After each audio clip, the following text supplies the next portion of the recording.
សម្រាប់ជាតិខ្មែរពុងឃ្លាតកូនឃ្លាតម៉ែកំសត់ម្លេះទេយើងចង់សុខគេមិនចង់ឲ្យសុខយើងទេហេតុអ្វីអ្នកឃ្លានសង្គ្រាមបំពេញសាំងគេប្រទេសជាតិពឹងលើរៀងធម្មតាឯចំណែកគ្រួសារពឹងលើកូនចៅហើយពេលនេះដល់ពេលហើយដែលពួកយើងត្រូវតបស្នងសងជាតិមានតែយើងខ្លួនឯងទេត្រូវតែខ្លាំងគ្រប់ពេលរួមគ្នា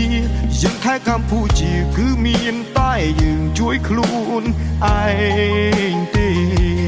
កូនលាហើយម៉ែកូនខ្ញុំឈ្មោះទៅជួដងភ្នំ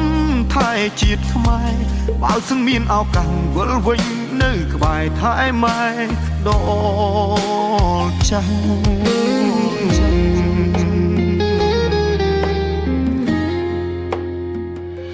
សន្តិភាព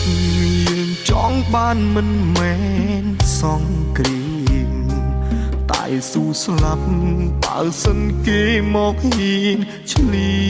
នពីយើងបូជាដួងប្រលឹងសាច់ហើយនឹងឈាមស្លាប់ជាខ្មោចដែលមាននាមវីរៈកងទងមានតែយើងខ្លួនឯងទេត្រូវតែខ្លាំងគ្រប់ពេលរួមគ្នា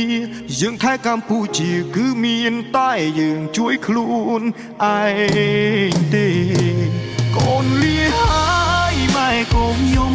ឈ្មោះទៅជួដងភ្នំថែជាតិខ្មែរបើសឹងមានឱកាសវិលវិញនៅក្បែរថែម៉ែដល់ចាស់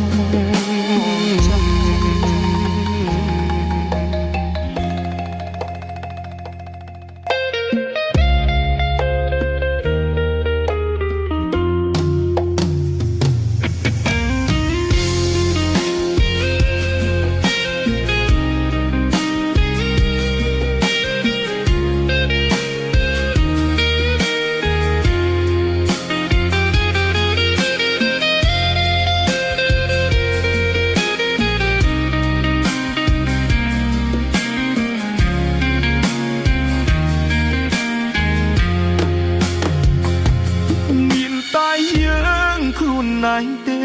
ត្រូវតែខ្លាំងគ្រប់ពេលរួមគ្នាយើងថែកម្ពុជាគឺមានតែយើងជួយខ្លួនឯងទេកូនលាហើយម៉ែកូនខ្ញុំឈ្មោះទៅជួដងភ្នំថែជាតិខ្មែរបើសឹងមានឱកាសវិលវិញនៅក្បែរថែម៉ែដល់ចាស់ឯណាទេធម៌កម្ពុជា